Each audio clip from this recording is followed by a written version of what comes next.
भारत माता की जय हो, भारत माता की जय हो। आप करेंगे मीडिया सेक्शन का उद्घाटन हमारे प्रवक्ता अमित जी गोयल, हमारे विधायक हमारे महापौर सुशीला पवार राजगुरु जी, जिलाध्यक्ष विजय जी आचार्य, महामंत्री नरेश जी नायक, महामंत्री शांति चौधरी और विशेष जी और हमारे सबके साथ में मीडिया का गठन हुआ है। आज मीडिया को संबोधित है जयपुर से हमारे प्रत्येक प्रवक्ता अमित जी गोयल बता रहे हैं और ये आपको आगे की जानकारी देंगे।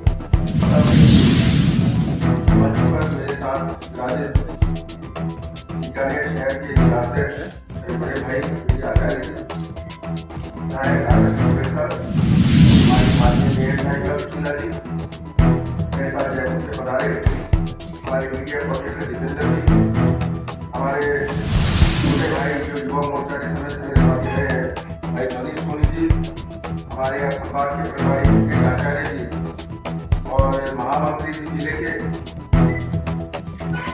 आप की ताकत है पिछले 5 साल में जो राजस्थान में अराजकता का माहौल था, है धूप और भ्रष्टाचार, राजस्थान की जीएसटी बन चुका था।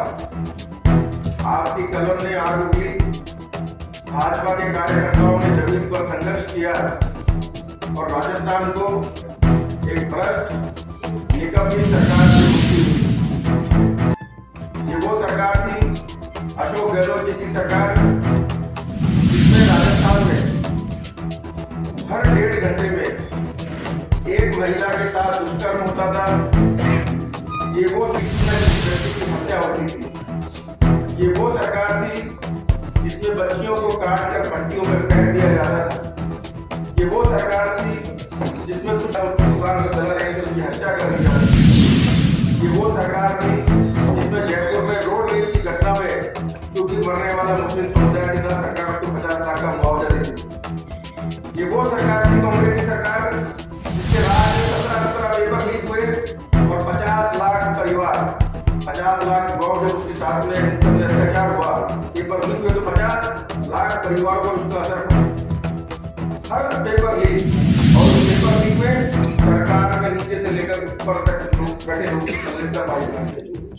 सरकार के उप मुख्यमंत्री श्री पायलट बार-बार ये कहते रहे ये कौन से जादूगर है और पेपर को जल्दी से बाहर आ जाता है। आपको पता है उन्होंने खुद अजमेर तक की पदयात्रा सरकार के इस रस्ते के विरोध में निकाली और अब राजस्थान में मदनलाल जी की सरकार है। पिछले 100 दिन में 7 परीक्षाएं करके बढ़ा चुकी है हमारी सरकार। एक भी पेपर तो स्पष्ट है कि सरकार की संलिप्तता थी, सरकार में बैठे लोगों की संलिप्तता थी उसके साथ।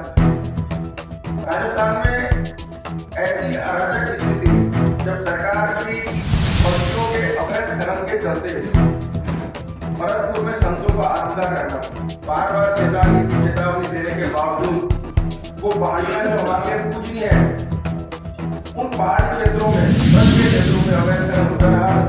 सरकार के कान पर क्यों नहीं रही? सरकार के एक मंत्री थे प्रमोद जैन भाया और भरत सिंह की सरकार के विधायक थे गोंडा के, और आत्महत्या करने तक की धमकी दी कांग्रेस सरकार के समय पर, क्योंकि कांग्रेस सरकार के सबसे वरिष्ठ मंत्री कोई है तो प्रमोद जैन भाया है। लेकिन सरकार की वो नोट मशीन थी, अशोक गहलोत जी की नोट मशीन थी, कोई कार्रवाई उसके ऊपर नहीं हुई और उसी का परिणाम रहा कि आप लोगों ने जो आवाज उठाई कलम के माध्यम से और भाजपा के कार्यकर्ताओं ने संघर्ष किया उस भारत सरकार का। आप ये देखिए पिछले 100 दिन में मदनलाल जी की सरकार आने के बाद एक महत्वपूर्ण विषय तो मैंने बताया, तो किसी भी प्रदेश की शक्ति युवाओं की शक्ति होती है। जो युवाओं के साथ में पेपर लीक के नाम पर अत्याचार हो रहा था, एक माँ बाप अपने बच्चे को पढ़ाने के लिए जीवन भर की पूंजी लगाता है, अपना मकान गिरवी रखता है, माँ अपने जीवन गिरवी रखती है और जब पेपर दे के आता तो पेपर लीक हो गया, उस समस्या से मुक्ति दिलाने का काम मदनलाल जी की सरकार ने अपने 100 दिन में करके दिखाया। दूसरी बात, राजस्थान के अंदर आप ये देखिए पूरे भारत में आदरणीय प्रधानमंत्री जी ने किसानों को संबल देने के लिए उनकी प्रधानमंत्री किसान सम्मान निधि योजना लागू।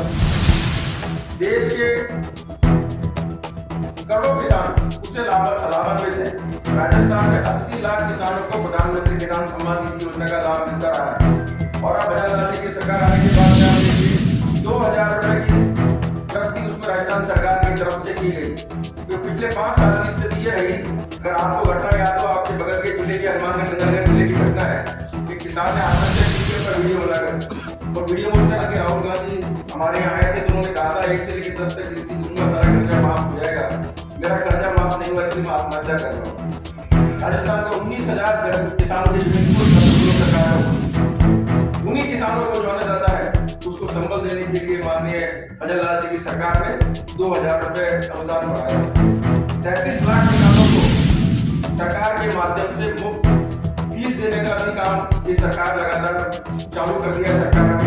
आप ये देखिए हमारे समय पर अन्नपूर्णा रसोई योजना और चलो सरकार के आते क्योंकि उनको तो देवी देवताओं के नाम से संबंधित प्रॉब्लम की अन्नपूर्णा रसोई योजना का नाम बदल इंदिरा गांधी रसोई योजना किया गया और उसके अंदर गुणवत्ता को बिल्कुल नीचे कर दिया गया।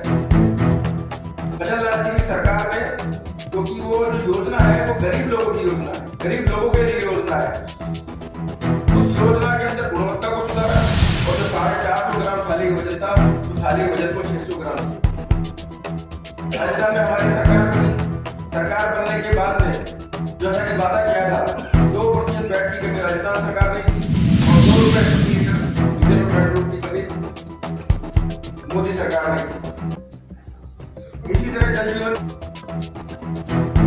में जो अशोक गहलोत की सरकार थी, अराजक सरकार के खिलाफ माहौल बनाया, जनता के बीच में सरकार की कमियों को उजागर किया और राजस्थान जो एक रेपिस्तान के रूप में पूरे देश में मशहूर हो गया था। महिला दुष्कर्म में राजस्थान नंबर 1 था, दलित अपराध में राजस्थान नंबर 1 था, भ्रष्टाचार में राजस्थान नंबर 1 था। सरकार के सभी मंत्री आलिप्त भ्रष्टाचार में संलग्न थे। बाकायदा विधायकों के पुत्रों को लगातार एसीबी ने गिरफ्तार किया, आप लोगों को पता है सब चीजों का। सरकार क्वारंटीन की होटलों से सरकार चलती रही, मुख्यमंत्री साल तक सीएम ऑफिस में नहीं गए, घर से सरकार चलाई उन्होंने। कुल मिला के ये आप लोगों की जो कलम की ताकत है या इलेक्ट्रॉनिक मीडिया की ताकत है, उसके माध्यम से जनता के बीच वो बात सामने आई और भाजपा के कार्यकर्ताओं ने जमीन पर संघर्ष किया और ये सरकार बदली। और उसके बाद पिछले 100 दिन में आप ये देखिए किस तरह से माहौल है। जो बहुत बड़ी समस्या हमारी ERCP को लेकर थी, 21 जिलों को पानी की प्यास बुझानी थी और लगभग 3.25 लाख हेक्टेयर कृषि भूमि जो आज बंजर पड़ी है, उसके होने से, उस योजना के लागू होने से उसको लाभ होगा, किसानों के खेत में फसल लहलाएगी, उनके आर्थिक जीवन स्तर में सुधार होगा। आज हथनी कुंड से जो पानी आना है, आप देखिए सीकर झुन्नू जिन एरियो में उन्हें 1.05 लाख हेक्टेयर भूमि सिंचित होगी। कुल मिला के बहुत सारा परिवर्तन उसके बाद में आने वाला है। आप ये देखिए कि पेपर लीक लेकर क्या स्थिति थी। सरकार के जितने लोग थे, जितने पेपर, 50 लाख परिवारों को पेपर लीक का दंश भुगतना पड़ा। 17 पेपर लीक हुए। आज भजनलाल जी की सरकार आने के बाद राजस्थान में पिछले 100 दिन में 7 परीक्षाएं कंडक्ट हुई है, एक भी जगह कहीं गड़बड़ नहीं है। इसका सिर्फ स्पष्ट इंगित होता है इससे कि सरकार की मंशा क्या है और सरकार चलाने वालों की मंशा क्या है। हमारी मंशा है कि हमारे युवाओं को नौकरी मिले, रोजगार के अवसर मिले।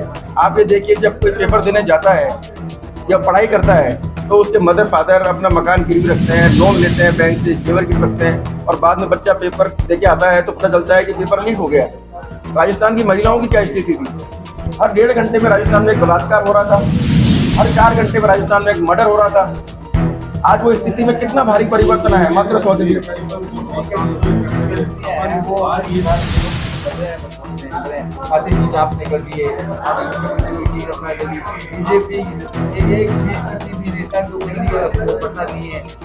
लोग आपके शामिल हो रहे हैं। देखिए मेरी बात देखिए, कांग्रेस पार्टी क्या आरोप लगा रही है? उनका काम है आरोप लगाना। जो पार्टी जिसकी नेतृत्व है, न नीति है न नियत है, और जनता ने जिसको नकार दिया है, और कांग्रेस के लोग खुद छोड़ के आज जो भारतीय जनता पार्टी की स्थिति है, भारतीय जनता पार्टी की स्थिति है ऐसी को मैं बहुत वो नहीं है कि भाई कोई व्यक्ति आए हम किसी को जबरदस्ती अपनी पार्टी में लाएंगे। हर व्यक्ति स्वेच्छा से मोदी जी की नीतियों से प्रभावित होकर और ये मानते हुए कि कांग्रेस का इस देश में कोई भविष्य नहीं है, भाजपा ज्वाइन कर रहा है और बिना शर्त के कर रहा है। तो जो भी भाजपा में आना चाहता है, बिना शर्त के आना चाहता है, उसका स्वागत है, उसमें क्या समस्या है। और आप जो लोकतंत्र की बात करते हो, पहले यही कांग्रेस पार्टी जब लगातार चुनाव हार रही थी कभी ईवीएम पर सवाल उठाते हैं कि ईवीएम के अंदर गड़बड़ है, और जब ईवीएम जब कुछ चुनाव जीत जाते हैं तो ईवीएम अच्छी हो जाती है। जब न्यायपालिका उनके अनुकूल को निर्णय नहीं देता तो न्यायपालिका को बंधक बता देते हैं, और जब न्यायपालिका उनके अनुकूल निर्णय दे देती है तो न्यायपालिका का सम्मान कर देते हैं। तो ऐसे पिकेट